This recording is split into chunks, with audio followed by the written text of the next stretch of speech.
that the press brings to Hillary Clinton. They're in awe of her. She's a great person. Will they ever get to ask a question, though? That is the meta question, and we're going to have a reaction to that and more as Hannity continues.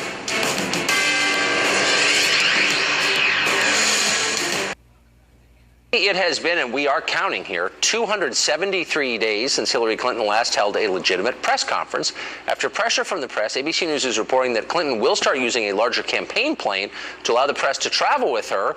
The question is, will she let them up front to ask questions, or will she treat them like this? Secretary Clinton, any comment on your husband? You'll love this, Jen. Secretary Clinton, any comment on your husband leaving Secretary Clinton Foundation? Everybody try one.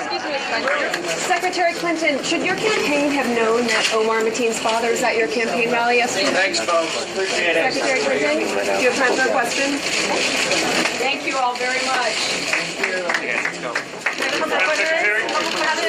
The distraction that the Clinton cabinet was a distraction. Can you comment on the specific allegations, though? Those questions more fully.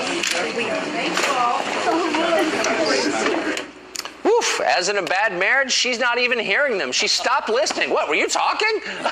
Joining us now, two of our old friends, Lee Carter, she's the famous pollster, and Fox News contributor and political legend, Pat Caddell. Great to see you. Clinton could do. Could she spit in the face of a New York Times reporter? Is there anything she could do? Could she murder one of them to have them turn against her? No, I think they would have a wake and have a festival if she did. No, killed one of them. This is, in my lifetime, the greatest bias I have ever seen. The jihad, I call it. It's unbelievable. No, I've never seen anything like it. And here's the problem with it. What's happening when they're not calling her out on, and she's smart not to do it, I guess, politically, although now I believe it will start working against her badly because of the stories that are coming out. But she is doing this in a way that is so contemptuous of the American people. And the press behavior. See, I think politicians shouldn't complain about the press, whine about the press. Right. What they should be discussing is the institutional abuse of an institution that's job is to protect the American people from power, not to get in bed and promote power. That's exactly it. I'm so glad you said that. They are working on behalf of the establishment, which is not what they're supposed to be doing. Lee Carter, I get this strategy, and I think Hillary's hide strategy works if the campaign is all about Donald Trump's personality. She's going to get involved in that. It helps her. But if the campaign is about issues, real issues like immigration, for example, or trade, does it help her to hide? It doesn't help her to hide. I think she's taking a strategy right now where she feels the best thing to do is just play it out, just ride it out, put her head down, and not really say anything except to try and use Donald Trump's words against him. The problem is it's way too long. We've got 70 days, 80 days till the election. This is too long for her to just ride it out. And people are seeing through what she is trying to do. I think people are trying to, like, when we see this, that she's going to invite the press in, and it doesn't seem authentic, people are calling her out on it. People are saying this isn't authentic, this isn't real. Right. And if she doesn't really open herself up, then people are going to say, we see you're being calculated. And a lot of the decisions that are being made about the election this year are all about authenticity. And can I relate to you?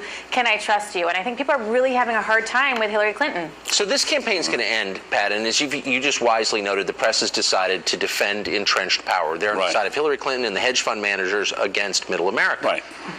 The American people understand that. They do, and that raises the question, what's going to happen when this ends, when the election's over? Can they credibly cover our government after this? Well, they won't be credibly covering it any more than they've credibly covered the last 4 years.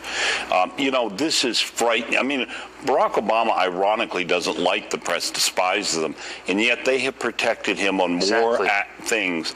No president has ever had lapdogs like them.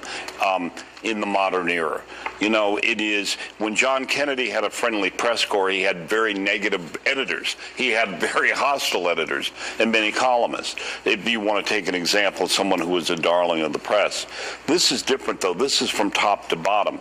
And their decision, what's going to happen with her, I believe, is with all the revelations like today's, which is criminal behavior, in my opinion, of the highest sort, while people are, as you raised earlier in the program, in jail for doing much less. That what she's doing is she's thumbing her nose not at the press, but at the American people. Right. And when they get that point, if that point starts getting made, and the press comes under what I call the institutional attack they should be, they will panic to cover. I hope so. This is what happens when all your reporters went to Princeton. Lee, I'm sorry we didn't get back to you. I will see you on Fox and Friends. You're our favorite guest, so it won't be long. Yes, you will. Great to see you. Thank you. Thanks, Pat. Coming back, we will be back after the break. There's a lot more, so stay with us.